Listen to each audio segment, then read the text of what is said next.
I think I know how to make this more ridiculous than it actually is. By raising this all the way up. Now it's neon purple. It's Purple Ranger. No, I think I just made an M Bison.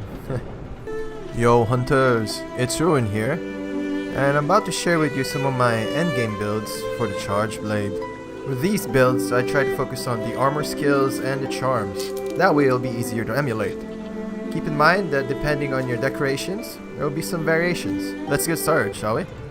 I can't stress this enough, but if you're Charge Blade user, you must have, and I mean a must have, artillery on your skill set. See, maxing it out right here, artillery level 3 gives you a 30% boost to your damage, and that's always a good thing. There are different ways to max out your artillery skill with different armor sets, but ultimately I chose to make this charm and max it out. For my armor pieces, I have the Dragon King eye patch, which is a staple nowadays. Dobermail A. You might be asking, why not Dobermail B? I'll let you know in a bit. Nergigante Vambraces Alpha, Nergigante Cold B, and the Dodo Gamma Greaves Beta. And for my decorations, let's go ahead and have a look-see. I finally got lucky and pulled a Tenderizer Jewel a couple days ago, which allowed me to max out my weakness exploit to level 3. I know you might say, your super amp discharge just doesn't crit, so why the focus on weakness exploit? Well, you're not always going to be doing super amp elemental discharge and always going to be doing your super moves. You're going to be attacking regularly to fill in your files, and weakness exploit helps. Next is the attack jewel. I only have one at the moment after farming so many times. If I had one more, I'd put it in there. That way I can max out my attack boost to level 7. Because more attack is usually good for Charge Blade builds, you know? And next is the Elementalist Jewel, which boosts the attack of my weapon, the Diablos Tyrannis 2. Since it's a weapon with a hidden element, it works in its favor, boosting its attack. And lastly, I have a Vitality Jewel. Like I said earlier, I only have one attack jewel. If I had more, I'd put that in there so I could max out my attack boost to level 7. Because more attack is usually good for Charge Blades.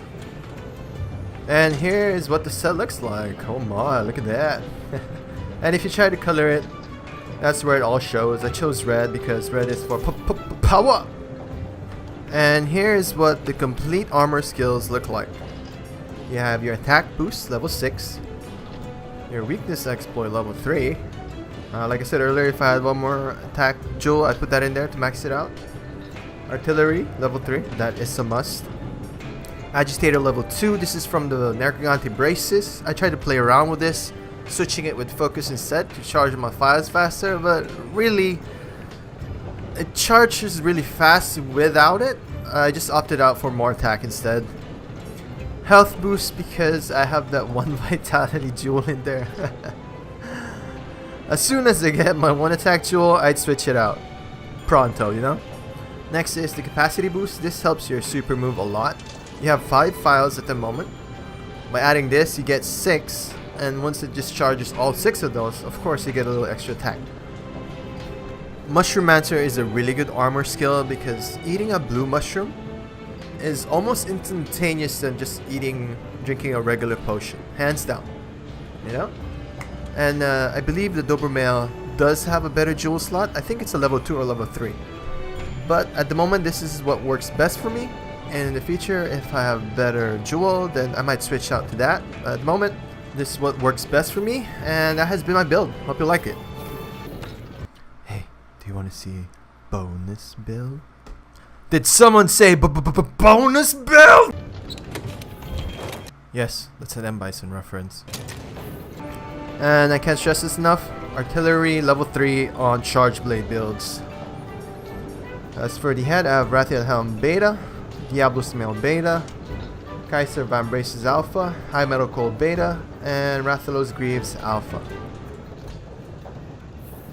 As for the jewels on this build, I have 2 Venom jewels attached to the Deer Hecatelia. I actually got lucky, you can say lucky, and pulled a bunch of these. So I started optimizing the build even further.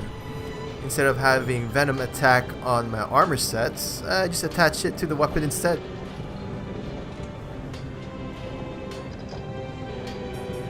Vitality Jewel. Extra health is usually helpful. Like I said in my other build, if I had more attack jewel, because I only have one, I'd add it here. But I only have that. KO jewel too. I'll show you guys in a bit why. I put KO jewel here too. Another vitality jewel, and of course attack jewel. And here is the complete list of the armor skills for the set. Level 3 health boost, which gives you a nice plus 50.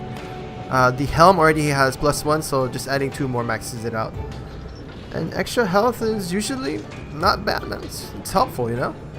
If I had other jewels, I'd put it in there, but that's what I have. Poison attack, like I said, I put 2 on the weapon. Weakness export level 3. Surprise, right? I don't have the Dragon Eye King. Actually, I have this on the Vam Braces and the Greaves, I believe. Slugger. Now let me explain this. Simply, charge blades can stun, especially since I mostly use impact file charge blades. Artillery, we've already talked about that. Attack boost, I'd add more if I had more, but it is what it is. Capacity boost, we've already talked about this in the previous build, and Jump Master, it just came with the Greaves. And that has been my other endgame build for the charge blade. Look at it, it looks freaking ridiculous. Well, I hope you guys like it. Ruin out.